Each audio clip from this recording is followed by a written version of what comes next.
Hi and welcome to Shot of Justice. The fluorescent lights hummed with a sound like dying bees, casting a sickly pallor over everything. Eleanor Vance stared at the chipped formica tray table, pushed too close to her hospital bed. On it, a plastic cup held tepid water, a single ice cube stubbornly refusing to melt. But it wasn't the water she fixated on.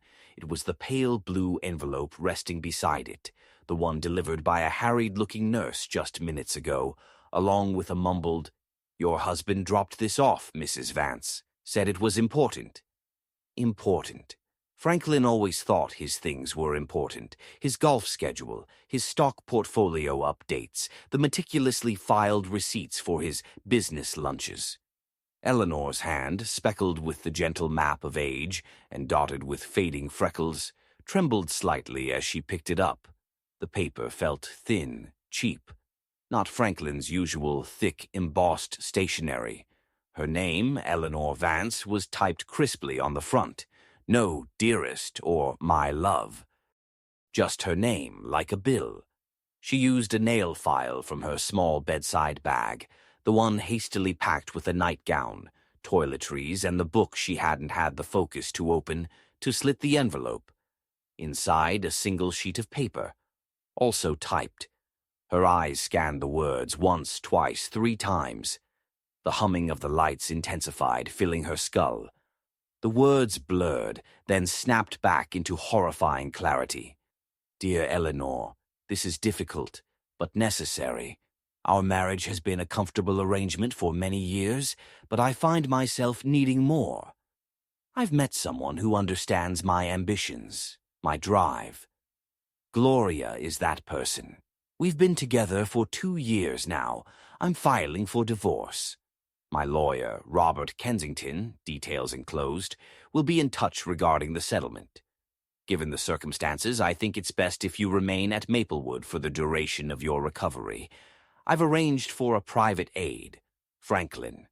2 years. 2 years." While she'd planned their 45th anniversary cruise to Alaska, he'd shown zero interest in.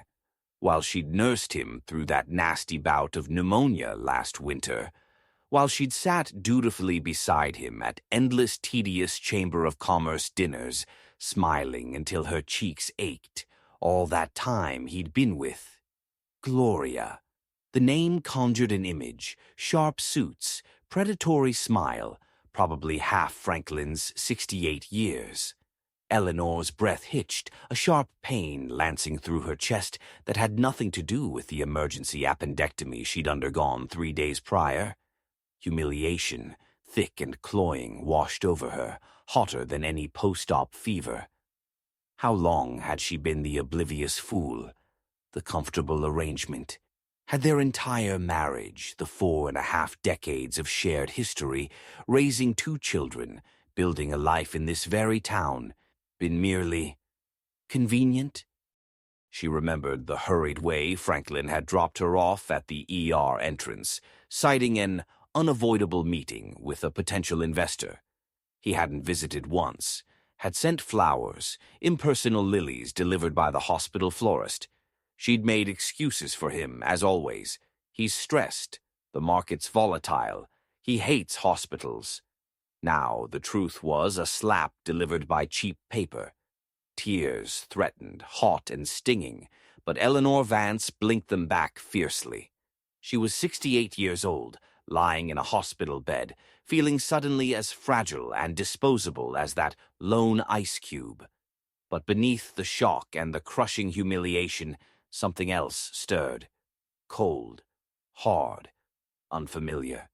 It started deep in her gut, a sliver of ice spreading outwards, crystallizing the panic, freezing the tears. No, the word echoed silently in the sterile room. No, she would not spend her recovery, or whatever remained of her life, as the pitied, discarded wife. Franklin Vance, pillar of the community, respected businessman, devoted husband, or so everyone thought, had just made the biggest mistake of his meticulously controlled life. He'd underestimated Eleanor. He'd forgotten the girl she'd been before she became Mrs. Franklin Vance. He'd forgotten she knew how to fight. The private aide Franklin arranged, a brisk woman named Brenda with a clipboard perpetually in hand, arrived the next morning. Eleanor, propped up on pillows, her silver hair neatly combed, managed a wan smile. "Brenda, how kind of Franklin to arrange this," she said, her voice carefully modulated, the tremor from yesterday gone. "Though I must confess I'm feeling remarkably better already. The surgeon said it was remarkably straightforward." She paused, letting a flicker of vulnerability show. Would it be a terrible imposition? Franklin keeps such long hours, and the house feels so empty. Would it be possible for you to help me with some administrative tasks, just until I'm back on my feet? Things Franklin usually handles, but he's so terribly busy now. She injected just the right note of helpless confusion. Brenda, whose job description clearly leaned more towards dispensing medication than managing personal affairs, hesitated. "Well, Mrs. Vance, I'm not sure." "Oh, it would be such a weight off my mind," Eleanor pleaded softly, laying a cool hand on Brenda's arm. "Just simple things. Accessing some files on our home computer, perhaps. Franklin showed me once, but I've forgotten the password. He keeps everything so secure." She offered a self-deprecating laugh. "Silly, I know, but it would help me rest." Flattered by the trust and disarmed by Eleanor's fragile charm, Brenda acquiesced. "I suppose I could try, Mrs. Vance. What exactly do you need?" Over the next few days, under the guise of needing tax documents, insurance paperwork, and wanting to understand their finances better for Franklin's sake, Eleanor, guided by Brenda's reluctant keystrokes, began to map the territory of her own life and Franklin's secrets. She discovered Gloria Fuller, 39, a sleek, ambitious financial consultant Franklin had met at a conference.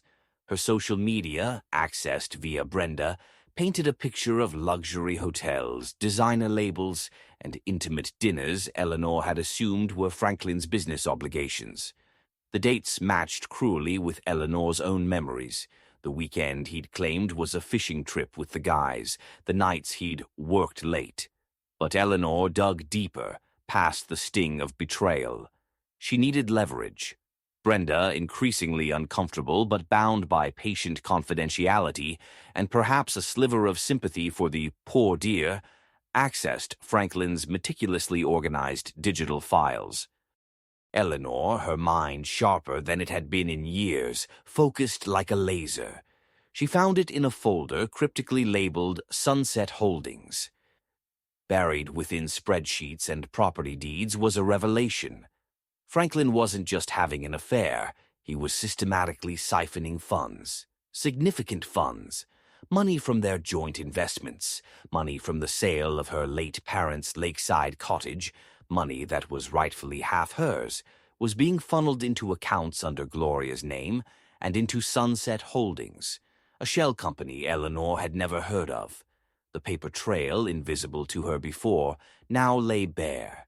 He wasn't just leaving her. He was planning to leave her financially gutted. The ice in Eleanor's core solidified. This wasn't just betrayal, it was financial warfare. He intended to leave her at nearly 70, potentially destitute while he funded his new life with Gloria. The rage was white-hot, but she kept it contained, channeling it into cold, calculating focus. Brenda, sensing a shift in the atmosphere, a new steeliness beneath Eleanor's polite requests, made an excuse about conflicting schedules and stopped coming. Eleanor didn't mind. She had what she needed. Recovery became Eleanor's cover story. She moved back into the large, echoing colonial on Willow Creek Drive that suddenly felt like a museum of her own naivety. She played the part of the convalescing wife perfectly. She answered Franklin's infrequent, terse phone calls with weary acceptance, feigning weakness and confusion about legal papers. "Oh, Franklin, it's all so overwhelming. Can't it wait until I'm stronger? Robert Kensington sounds very formal," She let her voice trail off, implying tears. Meanwhile, she became a ghost in her own home. While Franklin spent more and more nights at the club or working, Eleanor transformed. She hired Martha Jenkins, a sharp, discreet local woman in her 50s, recently laid off from the bank, ostensibly as a companion and driver during her recovery. Martha, sensing more beneath the surface, proved invaluable. She was tech-savvy, knew the town's players, and harbored a healthy distrust of powerful men like Franklin Vance. "Sunset Holdings," Eleanor murmured one afternoon, showing Martha the financial breadcrumbs she'd uncovered via Brenda. "It's buying up properties. Run-down apartment buildings on the south side, that old warehouse district near the river." Martha frowned, tapping a pen against her lip. "That's odd. Franklin Vance always invests in prestige, upscale developments, golf course communities. Those areas, they're slated for rezoning, big city initiative pushing for urban renewal, affordable housing grants. But it's been stalled for years. Pure speculation." Eleanor's eyes narrowed. "Stalled? Why?" "Politics, old money versus new. Environmental assessments, red tape thicker than molasses in January. Most investors ran for the hills years ago. Too risky." "Unless," Eleanor said slowly, the pieces clicking into place with an almost audible snap, "you had inside information. Or unless you could make it happen." A slow understanding dawned on Martha's face. Franklin's on the City Planning Commission, has been for a decade, and he chairs the Economic Development Subcommittee. Eleanor leaned back, a ghost of a smile touching her lips for the first time in weeks. Not just embezzlement, insider trading, using confidential city plans to buy cheap property he knew would skyrocket in value once the rezoning he could influence finally went through. And he was funding it with her money. The revenge taking shape in Eleanor's mind was no longer just about exposing the affair or securing a fair divorce settlement. It was about dismantling the empire he'd built on lies and theft. It was about hitting him where it would hurt most: his reputation, his power, his precious control. The plan required patience, precision, and allies. Eleanor moved with the quiet stealth of a seasoned strategist. She reached out, not as the wronged wife seeking sympathy, but as a concerned citizen, a woman of standing with resources and a sharp eye for detail. She visited Arthur Pendleton, Franklin's oldest friend and golfing buddy, who also happened to be the editor of the local paper, The Clarion.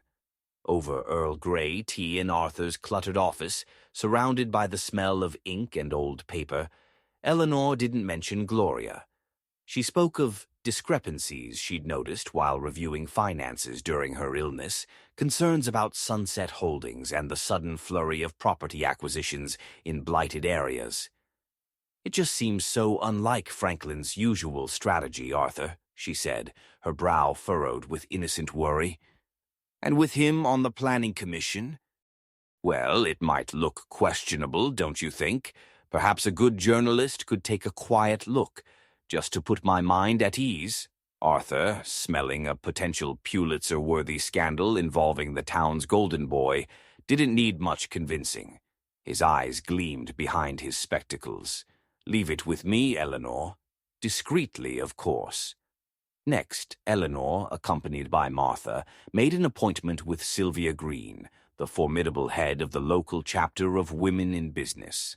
Sylvia, a no-nonsense real estate broker in her late 50s, had crossed swords with Franklin over development issues before.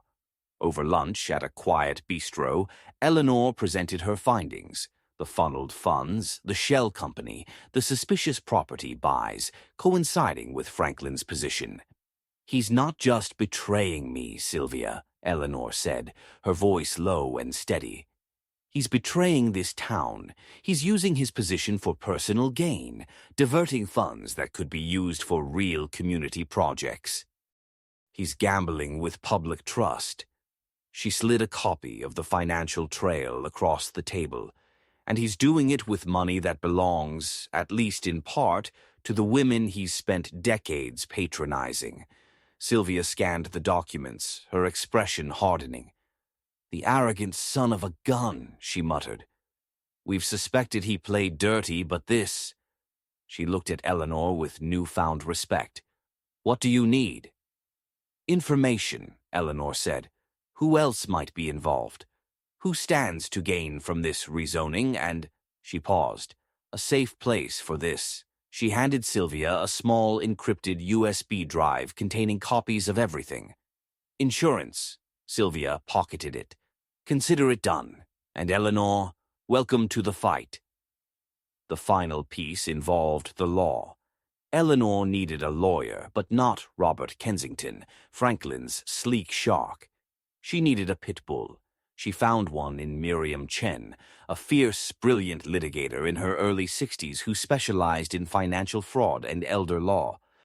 Miriam, known for her sharp suits and sharper mind, listened intently as Eleanor laid out the case in her sunlit office.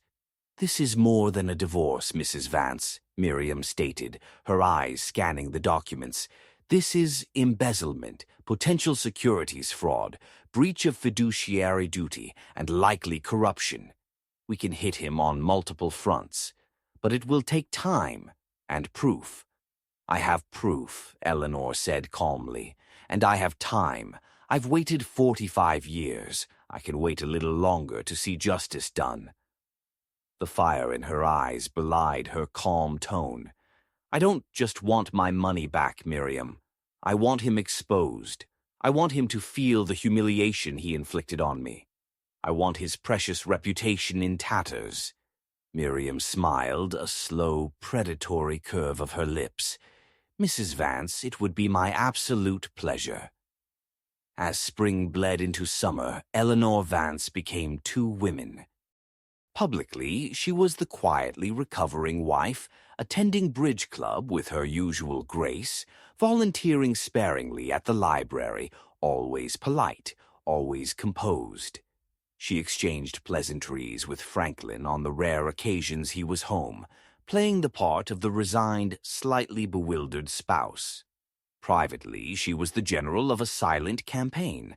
Arthur Pendleton's quiet look blossomed into a full-blown investigation. Whispers about Sunset Holdings and Franklin Vance's potential conflict of interest began to circulate. A meticulously anonymous tip led the State Ethics Commission to open an inquiry into the Planning Commission's activities, specifically regarding the long-stalled rezoning initiative. Sylvia Green marshaled her network. Discreet inquiries were made about the properties Sunset Holdings had acquired. Suspiciously low purchase prices were noted. Rumors about favors owed surfaced in the right ears. The local chapter of Women in Business subtly shifted its support away from projects championed by Franklin. Miriam Chen worked relentlessly. She subpoenaed bank records, traced the flow of funds from Eleanor and Franklin's joint accounts to Gloria and Sunset Holdings. She built a meticulous case, brick by legal brick. Franklin, initially dismissive of the political noise and Eleanor's fussiness, began to feel the pressure. His usual charm faltered at chamber meetings. The easy camaraderie with fellow commissioners grew strained. Gloria became demanding, anxious about the money and the increasing scrutiny. Arguments overheard by Martha, who had cultivated a friendship with their long-time disgruntled housekeeper, became frequent. One humid July afternoon, the first domino fell publicly. The Clarion ran Arthur Pendleton's front-page exposé. Sunset Holdings. The Planning Commission, a tangled web of property deals. It didn't outright accuse Franklin, but the connections were laid bare, the questions pointed. It mentioned the Ethics Commission inquiry. Franklin stormed into the house that evening, his face thunderous, throwing the newspaper onto the kitchen table where Eleanor sat calmly shelling peas. "Ridiculous. Slander," he roared. "Pendleton's gone senile, or someone's put him up to it." Eleanor looked up, her expression one of mild concern. "Oh dear, Franklin, that does look unpleasant. What is Sunset Holdings?" "I don't recall you mentioning it." Her innocent tone was a masterpiece. He stared at her, suspicion warring with his ingrained belief in her passivity. "None of your concern, Eleanor. Just business complications stirred up by jealous small-timers." He poured himself a large scotch, his hand shaking slightly.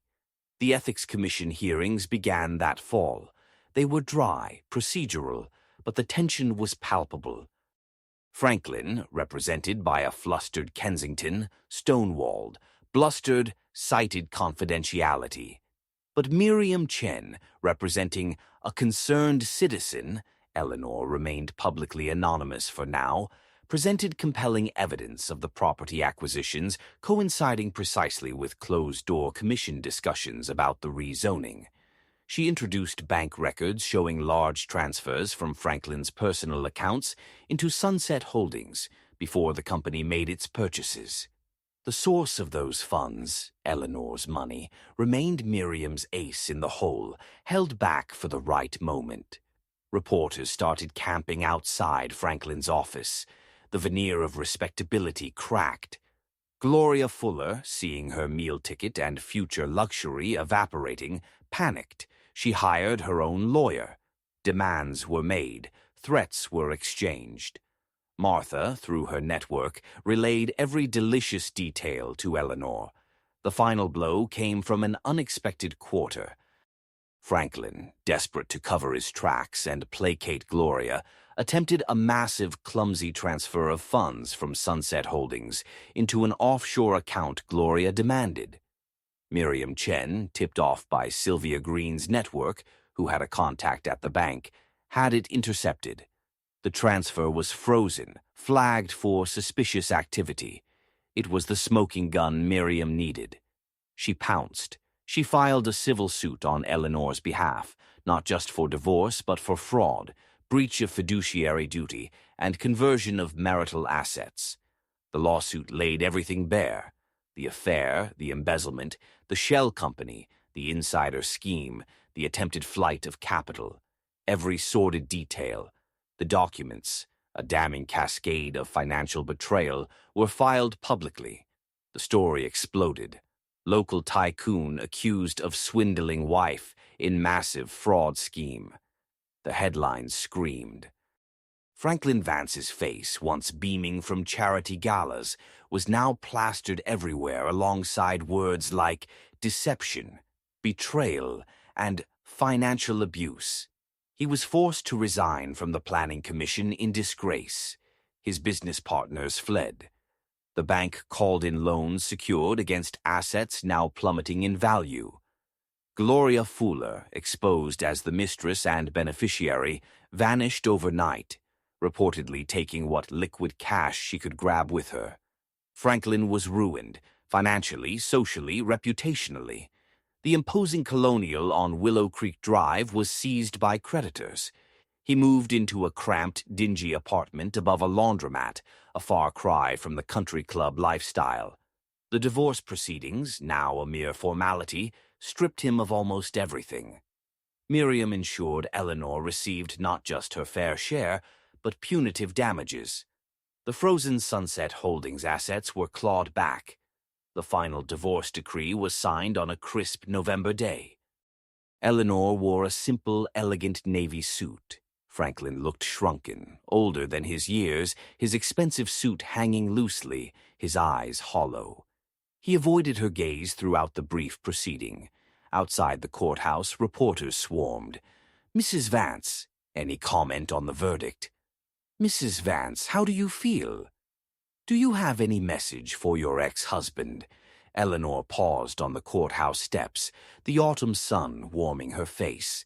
She looked directly at the cameras, a picture of quiet dignity. "I feel," she said, her voice clear and calm, "that justice has been served. It's time to move forward." She offered no more, no gloating, no recriminations. Her silence, her composure, spoke volumes more than any angry tirade. She walked away, arm in arm with Martha, towards Sylvia Green and Miriam Chen, who waited by a sleek town car. Her circle now, her strength. Months later, on a bright spring morning, Eleanor stood on the steps of the newly renovated Harper House, a former dilapidated building on the south side, now transformed into a beautiful, secure shelter for women and children escaping domestic violence. The ribbon-cutting ceremony was in full swing. The mayor was there, along with Sylvia Green, Arthur Pendleton, looking immensely pleased, and many community leaders. Eleanor Vance, looking vibrant in a soft lavender dress, her eyes clear and bright, stepped up to the microphone. She had donated a significant portion of her settlement, the money Franklin had stolen, to fund the shelter's renovation and endowment. It was named not after her married name, but her maiden name, Harper. "Harper House," she began, her voice carrying easily over the small crowd, "stands as a symbol of hope, safety, and new beginnings. It's a place where women who have been made to feel invisible, powerless, or betrayed can find refuge, support, and the strength to rebuild their lives." She paused, her gaze sweeping over the faces, many filled with empathy and understanding. "We all face storms. Sometimes those storms come from the very people we trusted most. But strength," she continued, a quiet intensity entering her voice, "isn't always loud. Sometimes it's the quiet determination to pick up the pieces, to seek justice not with rage, but with resolve, to turn the poison you were given into medicine for others." She didn't mention Franklin. She didn't need to. The story was well known. Her presence, her poise, her generosity spoke louder than any accusation. She was the woman who had been knocked down, humiliated, and nearly destroyed. And she had risen, not just to reclaim her life, but to transform her pain into a sanctuary for others. As she cut the ribbon, the applause was thunderous. Cameras flashed. Eleanor smiled, a genuine warm smile that reached her eyes. The ice that had formed in the hospital room had melted, replaced by a deep, satisfying warmth. It wasn't the heat of anger, but the steady glow of hard-won peace and purpose. Later, as she toured the bright, airy common room filled with comfortable furniture and hopeful artwork, Martha appeared at her elbow, holding out a phone. "It's Miriam," she whispered. "Says it's important." Eleanor took the phone, stepping into a quiet alcove. "Miriam?" "Eleanor," Miriam's voice crackled with satisfaction. "I thought you'd want to know immediately. The district attorney just called, based on the evidence we provided in the civil case, and the findings from the Ethics Commission and the bank investigation. They're indicting Franklin, multiple counts, securities fraud, wire fraud, perjury during the ethics hearing. It's federal. He's looking at, well, let's just say he won't be playing golf for a very long time." Eleanor stood still for a moment, absorbing the news. She looked out of the window of Harper House at the small garden being planted, a symbol of growth and renewal. She thought of Franklin in his dingy apartment, facing the prospect of orange jumpsuits and prison yards, the ultimate loss of control, the ultimate humiliation. A slow, serene smile spread across Eleanor's face. It held no malice, only a profound sense of closure. "Thank you, Miriam," she said softly. "That is fitting news." She ended the call and walked back into the common room. A young woman, maybe early 30s, holding a toddler on her hip, approached her hesitantly. "Mrs. Harper?" she asked, using the name Eleanor had chosen to reclaim. I wanted to thank you. This place," her voice choked. "It's a lifeline." Eleanor took the woman's free hand, her touch warm and steady. "You are safe here," she said, her voice filled with quiet conviction. "This is your fresh start. Take it. Build a beautiful life." She looked down at the curious toddler. "For both of you." As she watched the young mother walk away, a fragile hope blooming on her face, Eleanor Vance knew her revenge was complete. It hadn't been violent. It hadn't been loud. It had been cold, calculated, and devastatingly effective. She had taken the bitterness he'd forced upon her and transformed it into something undeniably sweet. Freedom, security, dignity, and the profound satisfaction of knowing she had used his own weapons, secrecy, money, manipulation, to destroy him and build something truly good from the ashes. The taste of that victory, as she looked around the safe haven she'd helped create, was sweeter than any dessert, more satisfying than any anniversary cruise could ever have been. It was the sweetest revenge of all, living well, truly well, and helping others do the same.